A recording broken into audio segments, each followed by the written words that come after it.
Hello friends, તો સ્વાગત છે તમારું મારી ચેનલ ઉપર. અને આજે આપણે બનાવવાના છીએ એકદમ ઉનાળાની ગરમીમાં ઠંડો બદામ શેક. તો ચાલો રેસીપી સ્ટાર્ટ કરી લઈએ. તો સૌથી પહેલા આપણે બદામ લઈ લીધી છે. મેં અહીંયા 20 થી 22 નંગ જેટલી બદામ લીધી છે અને એને ગરમ પાણીમાં મેં પલાળી દીધી હતી. હું અહીંયા 1 કલાક માટે બદામ છે એને પલાળી રાખી દઈશ.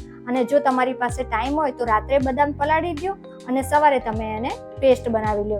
તો હવે અહીંયા જો 1 થી 1.5 કલાકની અંદર બદામ છે સરસ રીતે આપણે પલળી ગઈ છે. ગરમ પાણીમાં પલાળી હતી ને એટલે 1 થી 1.5 કલાકમાં જ આપણી બદામ છે સારી રીતે પલળી ગઈ છે. હવે અહીંયા ઉપરથી જે બદામના ફોતરા આવે છે એટલે છાલ આવે છે એ આપણે કાઢી લેવાની છે. બદામ છે એ ખૂબ શરીર માટે સારી છે એટલે આપણે બદામવાળું દૂધ બનાવીએ છીએ. પણ જો એક વખત તમે આ રીતના બદામ શેક બનાવશો ને તો તમે બહારનો ટેસ્ટ ભૂલી જશો અને ઘરે બનાવતા થઈ જશો. એટલી ઇઝી રેસીપી છે અને એટલી મતલબ કે ઇઝી રીતે આપણે બદામ શેક છે એ બનાવી રેડી કરી લઈશું. તો અહીંયા બધી બદામ છે એની છાલ ઉતારી લીધી છે. હવે એને આપણે પેસ્ટ બનાવવાની છે એટલા માટે એક મિક્સી જારની અંદર બધી બદામ છે એ લઈ લઈશું. અને અહીંયા જેટલા આપણે દૂધની જરૂર હોય એટલું જ દૂધ લેવાનું છે. તો મેં અહીંયા અડધી વાટકીથી પણ ઓછું દૂધ લીધું છે અને એકદમ સ્મૂથ એવી પેસ્ટ રેડી કરી લીધી છે. જો આ રીતના ખાટી પેસ્ટ છે તો આપણે જ્યારે દૂધની અંદર આ પેસ્ટ એડ કરીએ ને એ વખતે જે આપણે મિક્સી જાર છે એની અંદર રહી ન જાય એટલા માટે મેં અહીંયા જો થોડું દૂધ એડ કરી લીધું છે. અને બાદમાં ઢાંકણ ઉપર જો આ રીતે રહી જાય છે ને થોડી પેસ્ટ એ ન રહે જ્યારે દૂધની અંદર એડ કરતી વખતે, એટલા માટે થોડું દૂધ એડ કરી મિક્સ કરી અને પછી એને સારી રીતે થોડું પતલું કરી લીધું છે. જેથી આપણે જ્યારે પેસ્ટ એડ કરવી હોય ત્યારે પાછળથી જે ગરમ દૂધ છે એ આપણે મિક્સી જારની અંદર એડ ન કરવી પડે. એટલા માટે મેં અહીંયા પહેલેથી જ દૂધ છે થોડું મિક્સી જારમાં એડ કરી અને પેસ્ટને થોડી પાતળી કરી લીધી હતી. હવે અહીંયા આપણે 1 લીટર મેં દૂધ લઈ લીધું છે. મેં અહીંયા ગાયનું દૂધ લીધું છે. તમે જો ફૂલ ફેટ દૂધ લેશો તો પણ વાંધો નહીં આવે. તો અહીંયા મેં દૂધ લઈ લીધું છે. એને આપણે ગરમ થવા માટે મૂકી દેવાનું છે. જો થોડું ગરમ થઈ ગયું એટલે મેં વચ્ચે એને ચલાવતા જવાનું છે આપણે, જેથી ઉપર મલાઈ જામતી હોય ને એ મલાઈ છે એ દૂધ સાથે સારી રીતે ફરીથી મિક્સ થઈ જાય.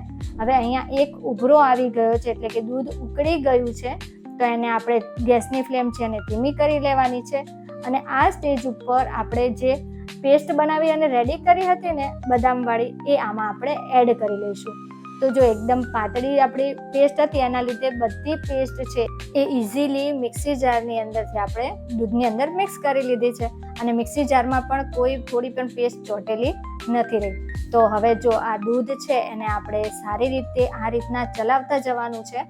હવે અહીંયા મેં થોડી વાર બાદ એની અંદર 1 ચમચી જેટલું ઇલાયચી પાવડર અને 8 થી 10 કેસરના તાંતણા લીધા છે. આ તાંતણા છે એ વધારે તમને એટલા માટે લાગે છે કે એકદમ કેસર છે એનો ભૂકો થઈ ગયો હતો એટલા માટે. તો કોઈ કહેતા નહીં કે 8 થી 10 તાંતણા કીધા ને તમે તો આટલા બધા લીધા છે, પણ જે મારી પાસે લાંબા તાંતણા હતા ને એકદમ ભૂકો થઈ ગયો હતો એટલા માટે. હવે આપણે અહીંયા અડધી વાટકીથી થોડી વધારે મેં ખાંડ લઈ લીધી છે. એને આપણે આ સ્ટેજ ઉપર એટલા માટે એડ કરીશું કે એનું શું છે, જ્યારે ખાંડ ઓગળશે ને તો એનું પાણી હોય ને એ આપણે દૂધ સાથે બાળવાનું છે. એટલા માટે પાછળથી એડ કરીએ છીએ ને તો શું થાય છે કે થોડું વધારે એને ઉકાળવાની દૂધને જરૂર પડે છે. પણ હવે અત્યારે આપણે એ વખતે જ એડ કરી દીધું એટલે દૂધ સાથે ખાંડ છે એ સરસ રીતે ઓગળી અને દૂધ ખાટું થવા લાગશે. તો હવે અહીંયા મેં થોડી વાર માટે દૂધ છે અને 2 મિનિટ માટે ઉકાળી દીધું હતું. અને ત્યારબાદ અહીંયા મેં 2 ચમચી જેટલો મિલ્ક પાવડર એડ કરી લીધો છે. આપણે જે 10 વાળું પાઉચ મળે છે ને મિલ્ક પાવડરનું, બસ એ આખું મિલ્ક પાવડરનું પાઉચ એડ કરી દીધું હતું. અને એને પણ દૂધ સાથે સારી રીતે મિક્સ કરી 2 થી 3 મિનિટ માટે ચલાવી લીધું હતું.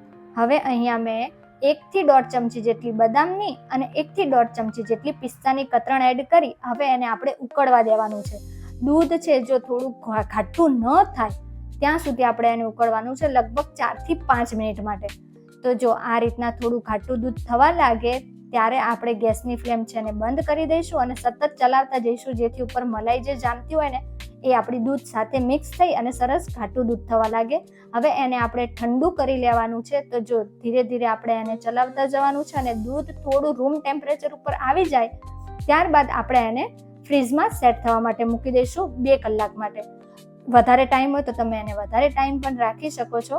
મેં અહીંયા 2 કલાક માટે ફ્રીઝમાં મૂકી દીધું હતું અને 2 કલાક બાદ જો દૂધ છે એકદમ સરસ રીતે આપણું બદામ શેક છે ઠંડુ થઈ ગયું છે.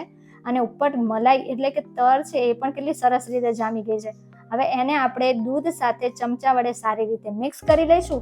તો છે ને એકદમ બહાર જેવો જ થીક આપણો બાદામ શેક છે એ રેડી થઈ ગયો છે. તો બસ હવે આપણે એને સર્વ કરી લઈશું. તો મેં અહીંયા કાચના 2 ગ્લાસ લઈ લીધા છે. હા, જરૂરી નથી કે કાચના ગ્લાસ લઈએ, આપણે ઘરમાં જે ગ્લાસ અવેલેબલ હોય એમાં પણ આપણે બદામ શેક પી જ શકીએ છીએ. તો હવે એની અંદર આપણે બદામ શેક છે એ એડ કરી લઈશું અને એને ઉપરથી બદામ અને પિસ્તાની કતરણથી ગાર્નિશ કરી લેવાની છે. ઉપરથી અહીંયા મેં કેસરના તાતણા પણ એડ કર્યા છે. તો ઉપરથી એકદમ સરસ એવું ડેકોરેટિવ લાગે એટલા માટે. તો અહીંયા આપણું બદામ શેક છે સેમ બહાર જેવા જ ટેસ્ટનો અને એટલો જ થીક આપણો બાદામ શેક છે રેડી થઈ ગયો છે. તો છે ને એકદમ ઇઝી, 7 થી 8 જ મિનિટમાં આપણો બાદામ શેક રેડી થઈ જશે. પણ હા, ફ્રીઝમાં મૂકશો તો 2 કલાક વધારે લાગશે.